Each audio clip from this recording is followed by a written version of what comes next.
I want to talk a I want to talk a little bit about dreams as mutations. So dreams in the sense of unconscious visualizations and REM sleep. I want to talk about them as mutations and evolution component to them, as well as what I'll term ideational deprivation. So you hear about sensory deprivation a lot, but ideational deprivation, that is a way to change somebody's character too, and I think you can use dreams as a guide, so to speak, to figuring out ideational deprivation tactics. So I would give an example of ideational deprivation as is it called Stockholm Syndrome? Might be. I might have that wrong though. I haven't looked it up in some time. But basically, where you have the kidnapped victim starts to form a relationship with the kidnapper, and starts to look at them as a source of comfort and normalcy, even if it's a deviant form of comfort that and normalcy. The kidnapper becomes attributed with the values of comfort, normalcy, familiarity, etc.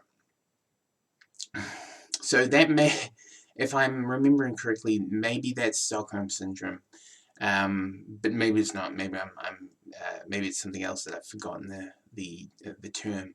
But anyway, that's what I would consider to be an example of ideational deprivation at play.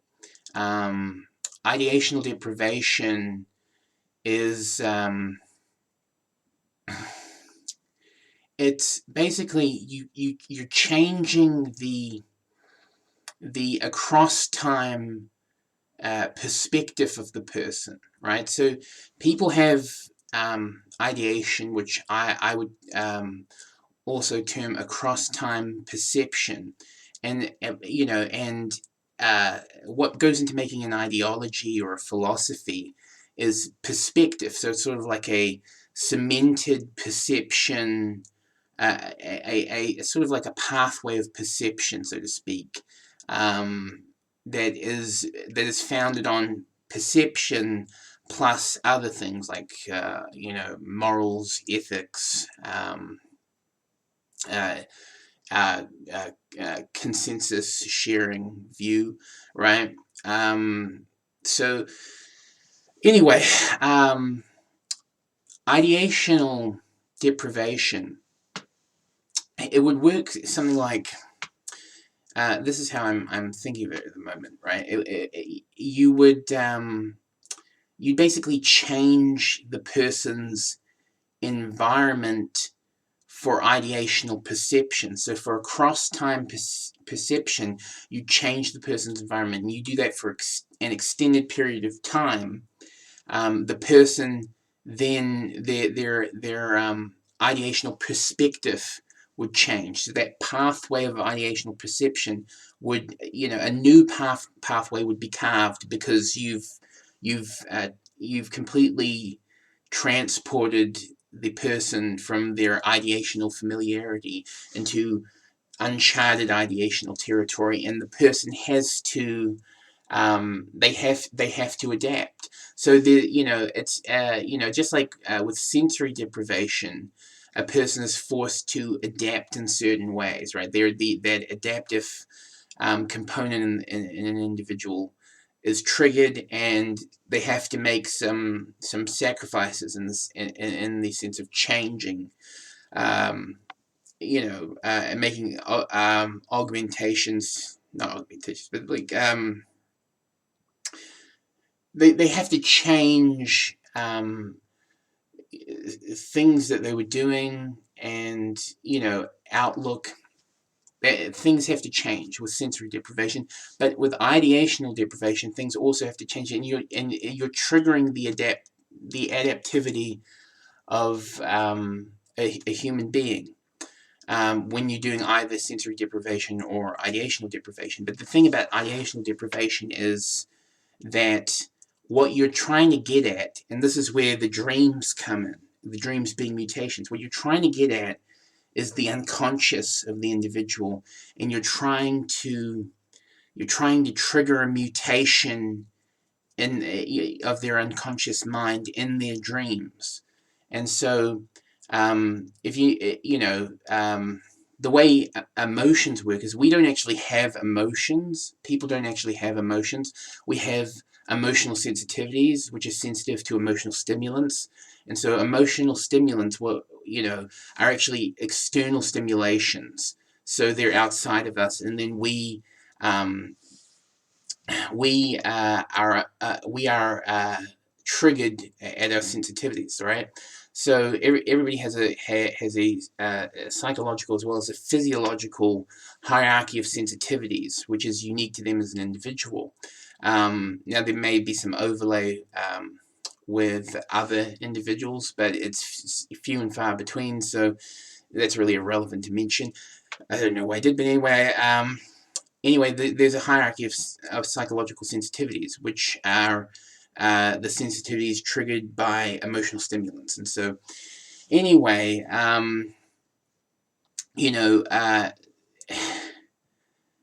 having dreams work as this unconscious, vulnerable state of mutation. So, mutation of the psyche, so to speak. To ideationally deprive someone of their ideational familiarity, their ideational sense of normalcy, their ideational perspective, to deprive someone of the ideational data that holds together their across time ideational perspective, then you'd be triggering their adaptivity, and then you would start to, well, you wouldn't see this, but it would occur, these ideational mutations. So these alterations to the across-time perception, right? And then new pathways of across-time ideational travel start to open up. And, the person will most likely, it's a very rare person who doesn't choose this, but the person will most likely unconsciously choose the pathway that leads to their best chance of survival. Now, this is not all people that will do this, but it's normally what people will do. And so, if you ideationally deprive someone of all the ideational data that supports their across-time ideational perspective, then what will happen is their dreams will start to mutate.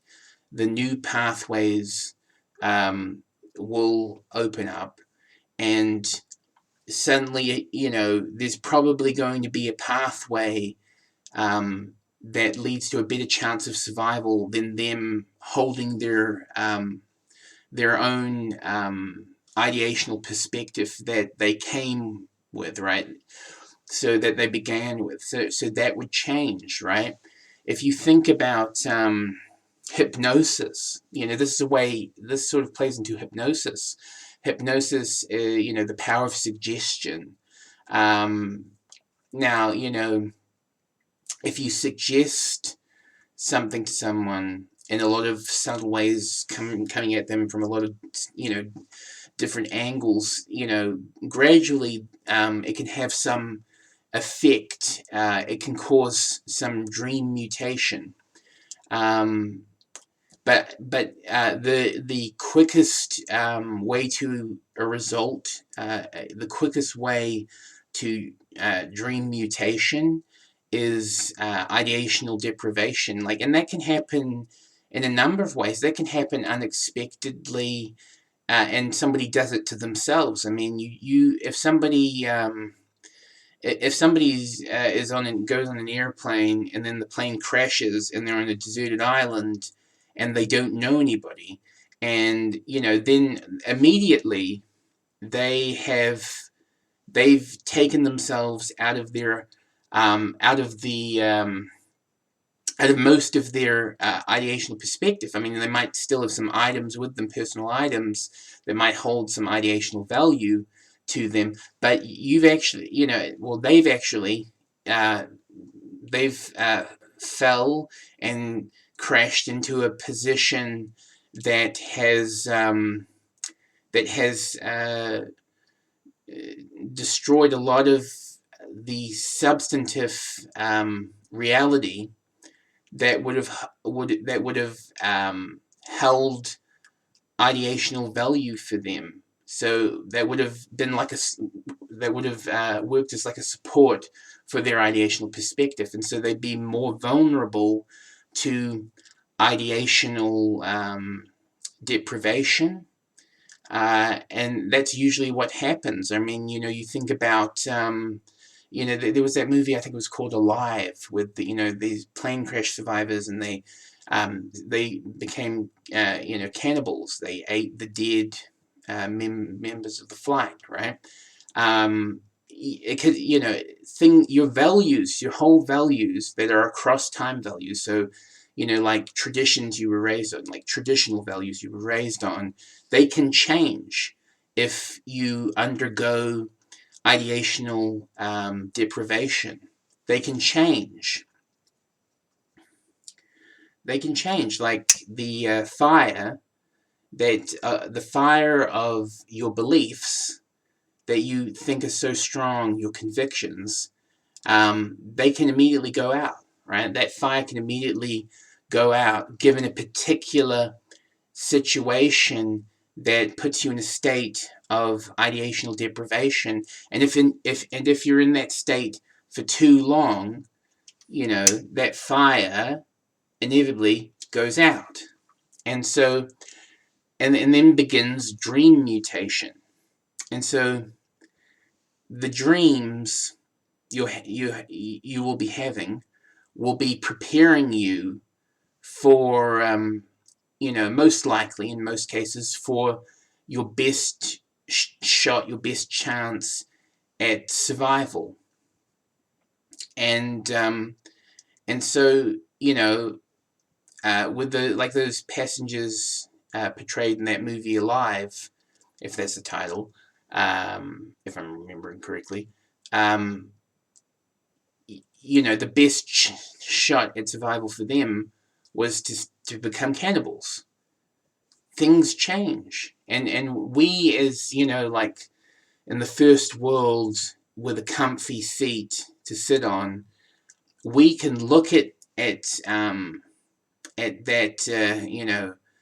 newly found cannibalism, and we can say, oh, that's a devolution. But in reality, it's an evolution. It's a mutation. That's all it is. It was an unconscious mutation that happened because they were ideationally deprived. So people don't just need to worry about being deprived of sensations. All right, so sensory deprivation, but they also have to, be concerned about the possibility of being ideationally deprived. And anyway, yeah, that's interesting, right? The dream, it works as a sort of mutation. I mean, if you think about an explosion that happens at the surface of, on a surface versus an explosion that happens like underwater, right? So an explosion that happens on a surface that expands, that it goes out, and no vacuum is created. But but an explosion that happens underwater that is submerged, a submerged explosion, will actually create a vacuum, and things will be pulled in, because it's like a pocketed explosion.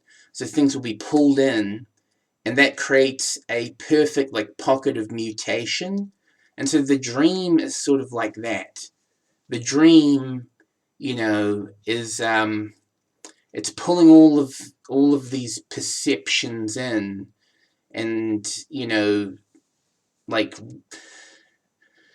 metaphorically, I'll say it's like uh, shaking the dice, so to speak, and then rolling the dice out, or blowing it out. Anyway, and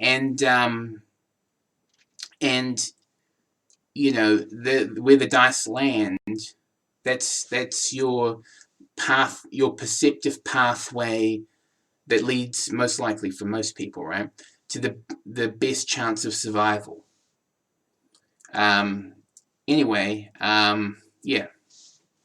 So, if you have a question for me, a philosophical type question, or any question you want my opinion on something or someone, then comment below.